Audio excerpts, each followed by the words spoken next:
Hello everyone, welcome to DGAM channel. Today we will discuss about SEM 5 TYBSc જેનું organic કેમિસ્ટ્રીનું unit number 3A કેન્દ્ર અનુરાગી વિસ્થાપન પ્રક્રિયાઓ જે discuss કરતા હતા, જેમાં લાસ્ટ લેક્ચરમાં E1 reaction as well as E2 રિએક્શનની ક્રિયાવિધિ ડિસ્કસ કરી હતી. આજે ડિસ્કસ કરવાનું છે E1CB રિએક્શન, E1CB રિએક્શન અને મેકેનિઝમ એન્ડ આ મિકેનિઝમને કાર્બન આયન ક્રિયાવિધિ પણ કહેવામાં આવે છે. તો ક્વેશ્ચન કંઈક આ રીતે પણ હોઈ શકે કે કાર્બન આયન ક્રિયાવિધિ ચર્ચો અથવા સમજાવો. તો E1CB રિએક્શનની વાત કરવામાં આવે તો generally E1CB reaction E1 elimination and SN1 રિએક્શનની માફક બે તબક્કામાં રિએક્શન થાય છે. તો આ રીતના કંઈક લખાશે SN1 E1CB reaction E1CB reaction, E1 elimination, E1 વિલોપન અને SN1 રિએક્શનની માફક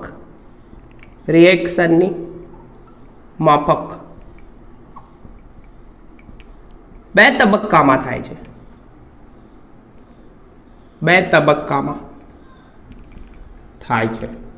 તો પહેલા તબક્કાની વાત કરવામાં આવે તો ફર્સ્ટ સ્ટેપની વાત કરવામાં આવે તો પ્રથમ તબક્કામાં કેન્દ્ર અનુરાગી તરીકે જ્યારે પ્રબળ બેઝ લેવામાં આવે, તો પ્રબળ બેઝની હાજરીમાં E1 એલિમિનેશન એન્ડ SN1 રિએક્શનમાં પ્રબળ બેઝની હાજરીમાં લિવિંગ ગ્રુપ લીવ થાય છે. પરંતુ E1CB રિએક્શનમાં પ્રબળ બેઝની હાજરીમાં સબસ્ટ્રેટમાંથી એટલે કે પ્રક્રિયકમાંથી પ્રોટોન દૂર થાય છે અને કાર્બન આયન બને છે. આ પ્રક્રિયાનો તબક્કો એકદમ ફાસ્ટ તબક્કો છે. તો જ્યારે કેન્દ્ર અનુરાગી તરીકે આ રિએક્શનમાં પ્રથમ તબક્કામાં જ્યારે કેન્દ્ર અનુરાગી તરીકે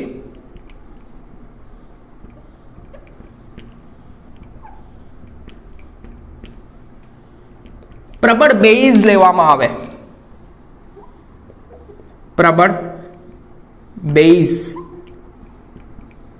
હોય તો લિવિંગ ગ્રુપ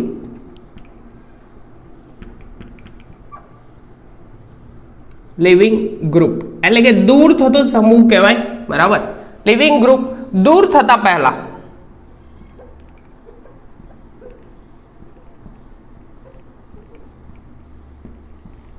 બેઝ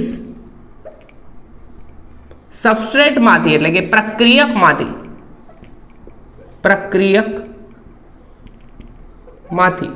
પ્રોટોન દૂર કરે છે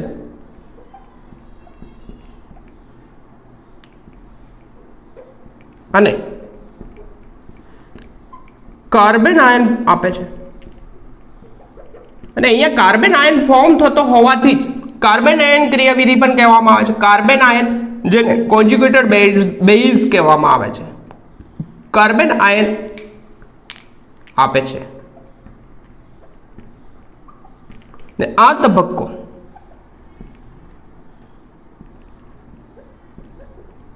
ઝડપી છે. તો થાય છે એમ કે પ્રથમ તબક્કામાં થશે શું કે પ્રબળ બેઝ તરીકે સોડિયમ ઇથોક્સાઇડ લઈએ. First step. તો સોડિયમ ઇથોક્સાઇડ કેન્દ્ર અનુરાગી તરીકે પ્રબળ બેઝ છે. તો પ્રબળ બેઝ ભાઈ કરશે શું કે પ્રક્રિયકમાંથી લિવિંગ ગ્રુપ દૂર થાય. હવે પ્રક્રિયક તરીકે આપણે લેવાનું છે 2 બ્રોમો પ્રોપેન. સબસ્ટ્રેટ લખું કે 2 બ્રોમો પ્રોપેન લખી દઈએ. બ્રોમો પ્રોપેન ગુજરાતીમાં લખી દઈએ. સાથે જ્યારે રિએક્શન થાય તો થાય છે એમ કે આ ભાઈ બેઝ છે પ્રબળ બેઝ, કેન્દ્ર અનુરાગી જે છે પ્રબળ બેઝ, તે કરશે શું કે પ્રોટોન એબ્સ્ટ્રેક્ટ કરશે, બેઝ પ્રોટોન એબ્સ્ટ્રેક્ટ કરે એટલે કે આ બોન્ડિંગ બ્રેક થશે, એટલે કે બોન્ડિંગ બ્રેક થાય તો બંને ઇલેક્ટ્રોન કંઈક આ રીતનું થશે, CH2 અહીંયા હાઇડ્રોજન હતો, એઝ ઇટ ઇઝ સ્ટ્રક્ચર લખું છું, CH બ્રોમિન છે લિવિંગ ગ્રુપ તરીકે. તો અહીંયા પ્રબળ બેઝની હાજરીમાં આ લિવિંગ ગ્રુપ દૂર થાય એના પહેલા શું કરશે, પ્રબળ બેઝ જે છે તે પ્રોટોન એબ્સ્ટ્રેક્ટ કરશે, એટલે કે બોન્ડ તૂટશે, બંને ઇલેક્ટ્રોન કાર્બન મેળવે માઇનસ અને H+ છૂટો પડશે, એન્ડ ઇથોક્સાઇડ આયન જે છે તે પ્રોટોન એબ્સ્ટ્રેક્ટ કરશે, C2H5 O માઇનસ હતું એની જગ્યાએ H પ્રોટોન લાગી જશે તો ઇથેનોલ છૂટું પડશે. તો આ જે ફોર્મ થયું તેને કહેવાશે, આ જે ફોર્મ થયું તેને કહેવાશે કાર્બન આયન. શું કહેવાશે? કાર્બન આયન અથવા કોન્જ્યુગેટેડ બેઝ પણ કહેવાશે, કોન્જ્યુગેટેડ બેઝ. તો આ રિએક્શનના પ્રથમ તબક્કામાં અને ઝડપી તબક્કામાં પ્રબળ બેઝ કેન્દ્ર અનુરાગી તરીકે જો પ્રબળ બેઝ હોય તો લિવિંગ ગ્રુપ દૂર થાય એના પહેલા જ સબસ્ટ્રેટમાંથી પ્રોટોન એબ્સ્ટ્રેક્ટ કરે છે અને પ્રોટોન લઈ લે તો થાય છે એમ કે કાર્બન આયન ફોર્મ થાય. અને બીજા અને ઝડપી તબક્કામાં સેકન્ડ સ્ટેપ,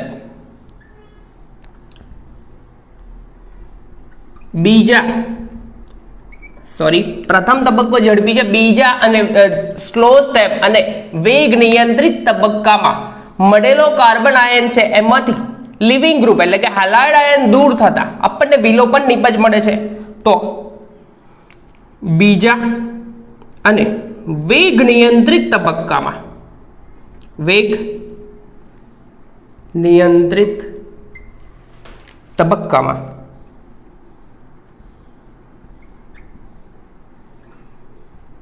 કાર્બન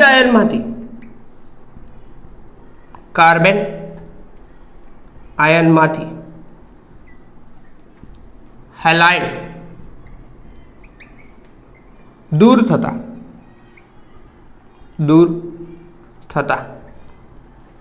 વિલોપન નિપજ મળે છે, એટલે કે વિલોપન થઈ જશે, વિલોપન નિપજ મળે છે. તો કઈ રીતના મળશે તેનું ડિસ્કશન કરીએ છીએ. આ સાઈડનું રબ કરું છું.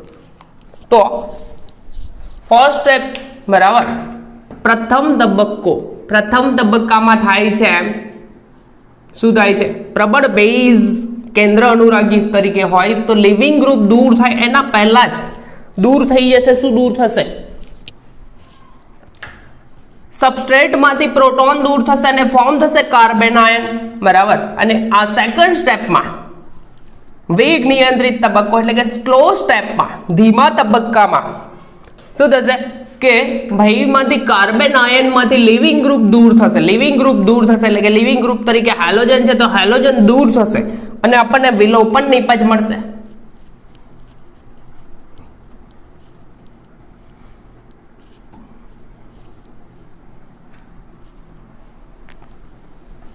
વેઇટ,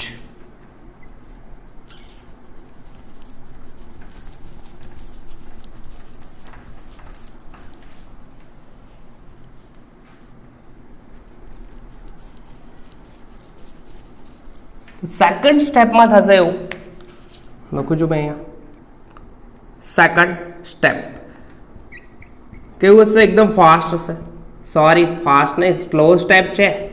સ્લો સ્ટેપ તો સ્લો સ્ટેપ છે તો ધીમા અને વેગ નિયંત્રિત તબક્કામાં ભાઈમાં થશે શું કે કાર્બન આયન જે છે આપણા જોડે, કાર્બન આયન, તો કાર્બન આયનમાંથી દૂર થશે. કાર્બન આયન કઈ આ રીતનો છે, કાર્બન પર માઇનસ છે, કાર્બન પર માઇનસ CH, અહીંયા જે બ્રોમિન હેલોજન લિવિંગ ગ્રુપ તરીકે છે, એન્ડ તો આ સ્ટેપમાં થશે એમ કે બોન્ડ તૂટશે, કાર્બન અને હેલોજનનો બોન્ડ તૂટશે અને હેલોજનની વિદ્યુત ઋણતા વધારે તો બંને ઇલેક્ટ્રોન હેલોજન લેશે, બંને ઇલેક્ટ્રોન હેલોજન લે તો મેળવે તો હેલોજન પર કયો charge? Minus charge, and carbon પર ક્રિએટ થશે, ફરીથી લખું છું, CH2 અહીંયા માઇનસ ચાર્જ તો ઓલરેડી છે CH, અહીંયા છે બ્રોમિન એન્ડ અહીંયા CH3.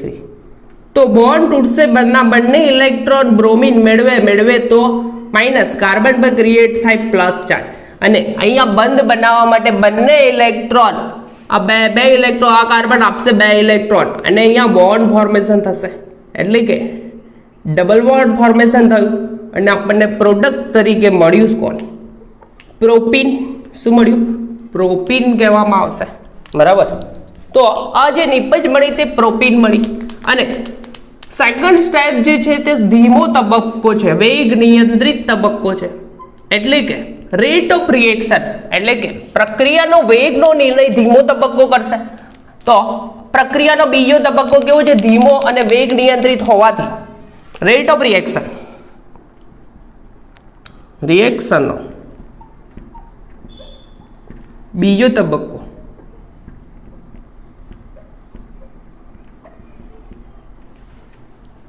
ધીમો અને વેગ નિયંત્રિત છે.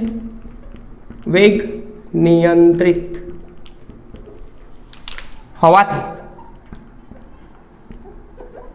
રેટ ઓફ રિએક્શન કોની સાંદ્રતા પર આધાર આવશે? પ્રક્રિયક તરીકે અહીંયા કોણ છે? કાર્બન આયન છે. તો રેટ ઓફ રિએક્શન કોની સાંદ્રતા પર આધાર રાખશે? કાર્બન આયનની સાંદ્રતા પર આધાર રાખશે. કાર્બન આયનની સાંદ્રતા પર આધાર રાખશે. મોટા કૌંસમાં લખો એટલે કે સાંદ્રતા થાય. હવે કાર્બન આયનને કોન્જ્યુગેટેડ બેઝ પણ કહેવામાં આવે છે. કોન્જ્યુગેટેડ બેઝ લખેલું છે, તો અહીંયા CB તરીકે દર્શાવશે કોન્જ્યુગેટેડ બેઝને. અને આ પ્રક્રિયા પ્રથમ ક્રમની છે. કઈ છે? પ્રથમ ક્રમની, અને વિલોપન થાય એટલા માટે E1 કહેવાય, અને કાર્બન આયનની સાંદ્રતા પર આધાર રાખે એટલા માટે આ રિએક્શન જે છે તેને E1 CB રિએક્શન કહેવામાં આવે છે. આ પ્રથમ તબક્કો, એ તો ફાસ્ટ છે. ફર્સ્ટ સ્ટેપ કેવું છે? ફાસ્ટ સ્ટેપ કેવું છે? ફાસ્ટ છે. એટલે તો એ વેગનો નિર્ણય નહીં કરે, પરંતુ બીજું સ્ટેપ સ્લો છે. સ્લો સ્ટેપ જે પ્રક્રિયાના વેગનો નિર્ણય કરે. તો આ પ્રથમ ક્રમની વિલોપન રિએક્શન અને કાર્બન આયન અથવા કોન્જ્યુગેટેડ કાર્બન આયનની સાંદ્રતા પર આધાર, સાંદ્રતા અથવા કોન્જ્યુગેટેડ બેઝ ની સાંદ્રતા પર આધાર રાખે.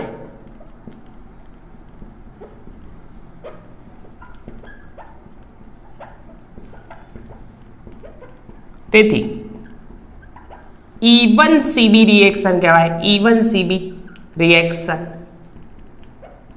કહે છે. ફરીથી કહું કે આ રિએક્શન વિલોપન પ્રક્રિયા અને પ્રથમ ક્રમની છે, કારણ કે ઘાતાંકલી થશે, એક જ થશે.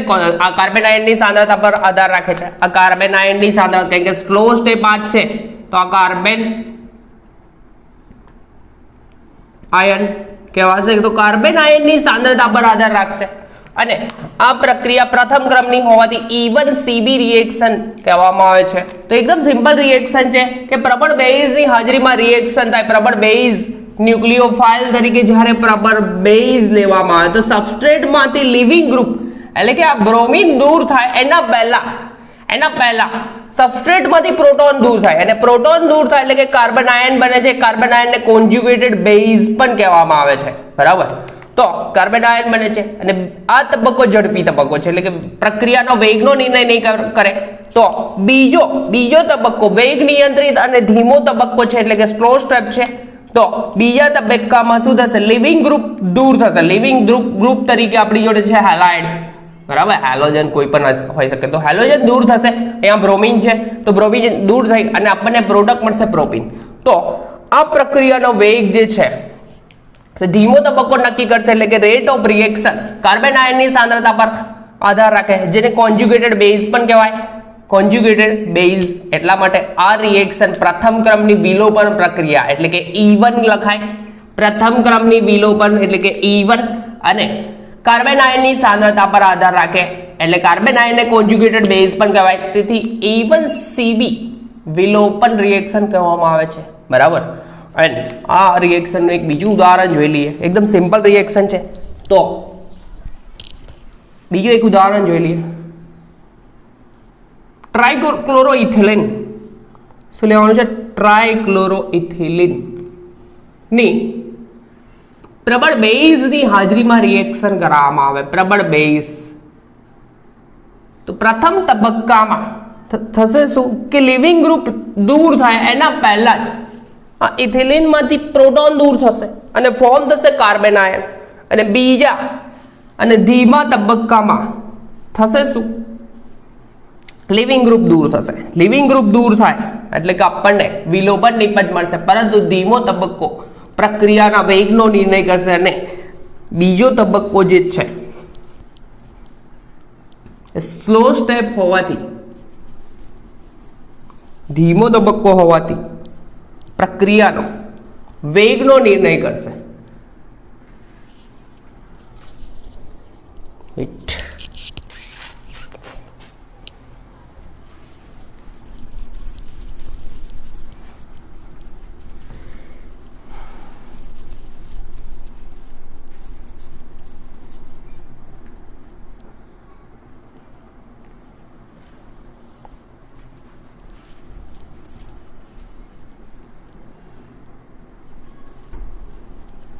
આ મિકેનિઝમને કાર્બન આયન મિકેનિઝમ પણ કહેવામાં આવે છે, કેમ કે આમાં ફોર્મ થાય છે ઇન્ટરમીડિયેટ તરીકે કાર્બન આયન ફોર્મ થાય છે. તો આ રિએક્શન A1CB રિએક્શનને કાર્બન આયન ક્રિયાવિધિ પણ કહેવામાં આવે છે. બરાબર છે. તો એકદમ સિમ્પલ છે કાર્બન આયન ક્રિયાવિધિ. તો આપણે લઈશું ટ્રાઇક્લોરોઇથિલિન C double bond C, 2 carbon ધરાવતું ક્લોરીન 1 2 3 ટ્રાઇક્લોરો એથિલિન, ટ્રાઇક્લોરો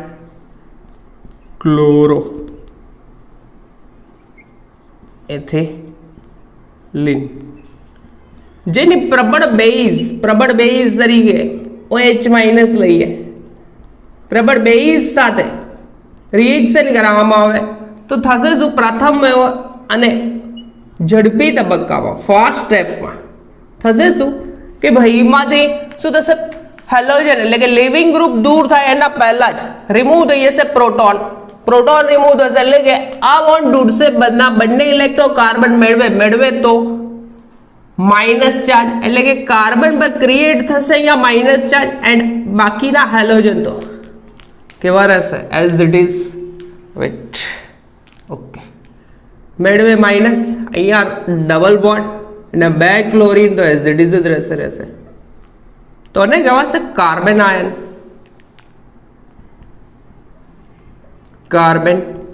આયન અથવા કહેવાશે કોન્જ્યુગેટેડ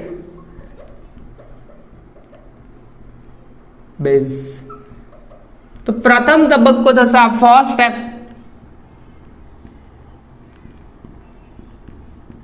એન્ડ સેકન્ડ સ્ટેપમાં થશે શું કે ભાઈ એમાંથી લિવિંગ ગ્રુપ લીવ થશે. લિવિંગ ગ્રુપ કોઈ બી ક્લોરીન દૂર કરી શકો. બરાબર. તો આ દૂર કરીએ, બંને ઇલેક્ટ્રોન ક્લોરીન મેળવે તો માઇનસ, તો કાર્બન પર ક્રિએટ થાય પોઝિટિવ ચાર્જ. કયો ચાર્જ? પોઝિટિવ ચાર્જ આવશે. તો કાર્બન પર ક્રિએટ થશે પોઝિટિવ ચાર્જ. તો થશે એમ C double bond C, as it is લખું છું પહેલા. ક્લોરીન, અહીંયા બી ક્લોરીન છે. તો અહીંયા બોન્ડિંગ બ્રેક થાય, બંને ઇલેક્ટ્રોન મેળવશે ક્લોરીન મેળવે. ક્લોરીન વિદ્યુત ઋણતા કાર્બન કરતા તો વધારે છે, તો ક્લોરીન બંને ઇલેક્ટ્રોન મેળવે તો માઇનસ ચાર્જ. તો કાર્બન પર ક્રિએટ થશે પોઝિટિવ અને ઓલરેડી અહીંયા કેન્દ્ર અનુરાગી છે ન્યુક્લિયોફાઇલ, તો નેગેટિવ ચાર્જ અને પોઝિટિવ ચાર્જ બંને ઇલેક્ટ્રોન આપશે. આ ભાઈ 2 ઇલેક્ટ્રોન ધરાવતું કાર્બન આયન છે તે આપશે અને બોન્ડ ફોર્મેશન થશે અને આપણને અલ્કાઇન પ્રોડક્ટ તરીકે મળશે. એટલે કે પહેલા પર કાર્બન નંબર 1 પર ક્લોરીન છે અને કાર્બન નંબર 2 પર પણ ક્લોરીન છે. તો 1,2-ડાયક્લોરો ઇથાઇન કહેવાશે. આઇન ઇથાઇન સીધું લખવું હોય તો બી લખી શકાય. કાર્બન નંબર 1 અને 2 આપી દો ને, તો 1 પર પણ ક્લોરીન અને બીજા પર પણ ક્લોરીન, તો 1,2-ડાયક્લોરો ગ્રુપ કયું છે? 2 કાર્બન અને 3 બોન્ડ, તો આઇન પ્રત્યે લાગશે તો ઇથાઇન. ઇથાઇન તો આઇન પ્રત્યે લાગશે તો ઇથ વત્તા આઇન ઇથાઇન. તો આ એકદમ સિમ્પલ રિએક્શન. આ સ્ટેપ છે સેકન્ડ સ્ટેપ ભાઈ, સેકન્ડ સ્ટેપ. અને આ સેકન્ડ સ્ટેપ જે છે તે કેવું છે? સ્લો છે. સ્લો છે એટલે કે રેટ ઓફ રિએક્શન કોના પર ડિપેન્ડ રહેશે? કાર્બન આયન સાંદ્રતા. કાર્બન આયનની કે ધીમો તબક્કો જ વેગ ડિફાઇન કરશે, જેને કોન્જ્યુગેટેડ બેઝ પણ કહેવાય, સીબી. અને ઘાતાંક એક જ છે. આ રિએક્શન ઓલરેડી કઈ છે? વિલોપન પ્રક્રિયા. તો અને પ્રથમ ક્રમની છે એટલે 1 લખાશે. અને સાંદ્રતા પર, કોની સાંદ્રતા પર આધાર રાખે? કોન્જ્યુગેટેડ બેઝ એટલે કાર્બન આયન. તો E1CB રિએક્શન એટલા માટે જ કહેવામાં આવે છે. બરાબર. તો આ તું E1CB રિએક્શન. બરાબર. તો E1CB રિએક્શન અને મેકેનિઝમનું ડિસ્કશન કર્યું. નેક્સ્ટ લેક્ચરમાં મળીશું કેન્દ્ર અનુરાગી વિસ્થાપન પ્રક્રિયા સાથે. ત્યાં સુધી કન્ટિન્યુમાં પ્રિપેર કરતા રહો. અને આપણી ચેનલ પર ફર્સ્ટ ટાઈમ આવ્યા હોય તો ભાઈ રેડ બટન પર થપ્પો મારો એન્ડ લેક્ચર્સને મેક્સિમમ શેર કરતા રહો, જેથી કન્ટિન્યુમાં લેક્ચર્સ પુટ કરતો રહો. બરાબર છે. તો નેક્સ્ટ લેક્ચરમાં મળ્યા. બરાબર. ઓર્ગેનિક કેમિસ્ટ્રીનું આપણું પોર્શન 4BA પોર્શન, કાર્બોહાઈડ્રેટ એકલું જ બાકી છે. આ લગભગ ઓવર થઈ ગયું છે. 1 કે 2 થિયરી બાકી છે. તો 4A કાર્બોહાઈડ્રેટ આપણે ઓવર કરીશું. ત્યારબાદ એનાલિટિકલ કેમિસ્ટ્રીનું યુનિટ નંબર 3